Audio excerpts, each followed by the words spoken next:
It is the year 1932. Australia, a land of beauty, a land of wonder, a land where literally everything is trying to kill you. Spiders, snakes, the sun itself. But in 1932, none of those things were the problem.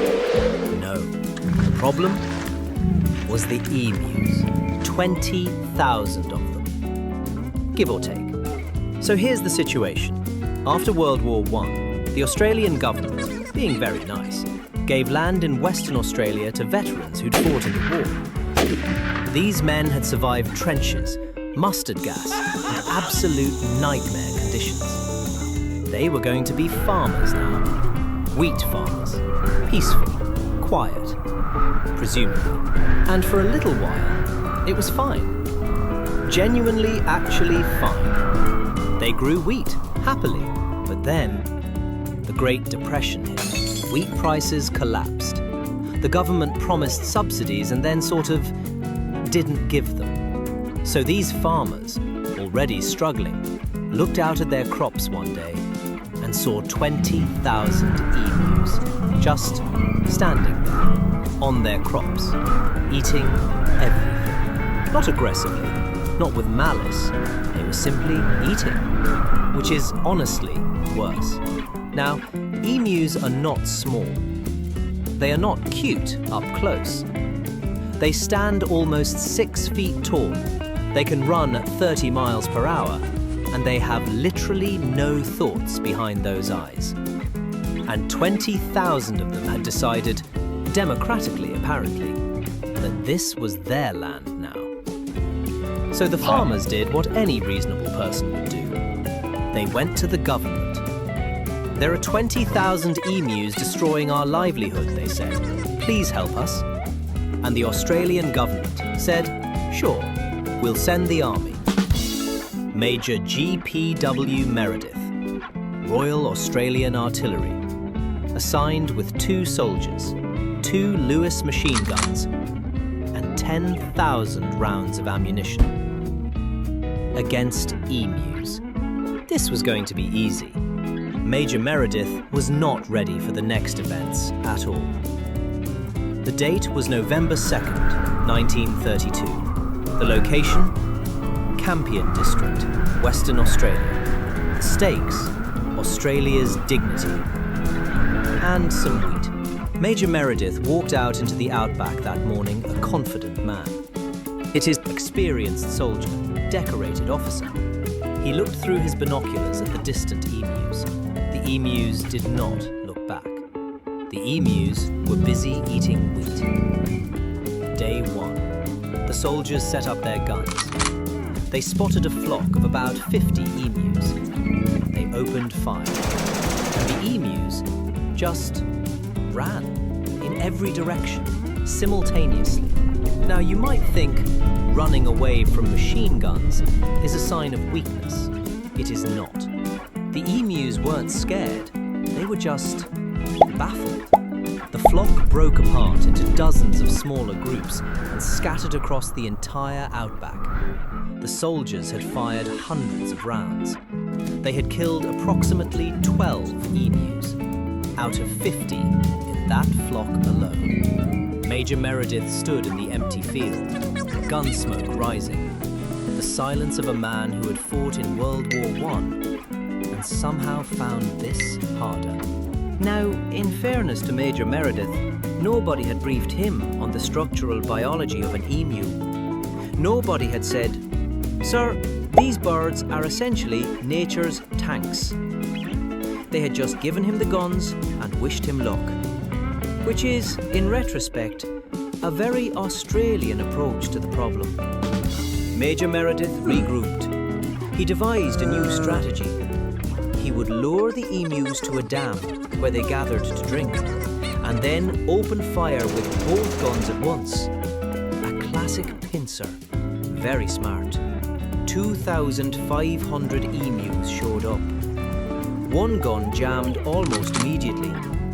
The other gun fired into the scattering crowd. The emus split up again. 2,500 emus, and not a single emu had the decency to look even slightly worried about any of this. The soldiers stood in the dust, and the emus were already somewhere else. At this point, ornithologist Dominic Cerventi, who was watching all of this, observed that the emus, quote, could face machine guns with the invulnerability of tanks. News got out. The press was not kind. Members of Parliament were asked about the Emu War. Yes, people were calling it a war now. And one MP suggested that medals should be given out to the emus. The emu, for its part, received this honour with the same serene blankness with which it had received the machine gun fire, possibly still thinking about wheat.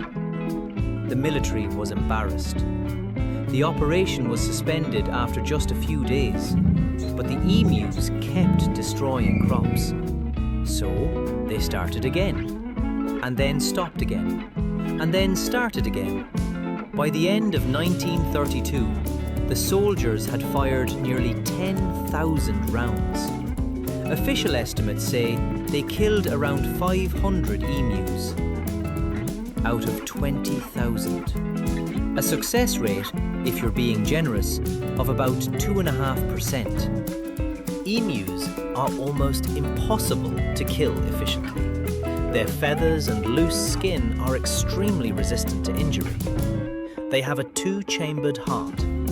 They have legs that can kick through fences. And that brain, that tiny, nearly vestigial, apparently ornamental brain, it doesn't register pain the way most animals do. Ornithologists noted that even when hit by bullets, emus would often just keep going, living their best life despite being shot. Major Meredith, who, to be clear, was a soldier who had fought in actual wars against actual humans, later said that if a military unit had the same ability to absorb punishment as the emus, they would be invincible. He said this: the bird did not respond. The bird was eating wheat. In December 1932, the operation was officially called off. The military withdrew. The emus remained. The emus won by simply continuing to exist. Ornithologist and wildlife officer wrote that the emus had proved themselves the winners in a war against machine guns by simply not caring. The farmers, by the way, eventually got a different solution. They built fences, which had been suggested before the war started, and the fences worked, as fences tend to do, against birds. The Great Emu War is the only military engagement in recorded history where the winning side was a group of birds. The emus didn't even know they were at war. They wanted wheat, and an entire national military failed to stop them from getting it.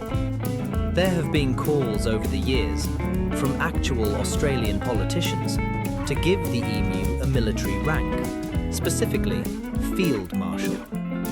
This was not done officially, but in the hearts of everyone who knows this story, Field Marshal Emu holds that rank. Australia tried again in 1934, 1943, and 1948. Same results, every single time. The emus are still there. They have always been there. They will always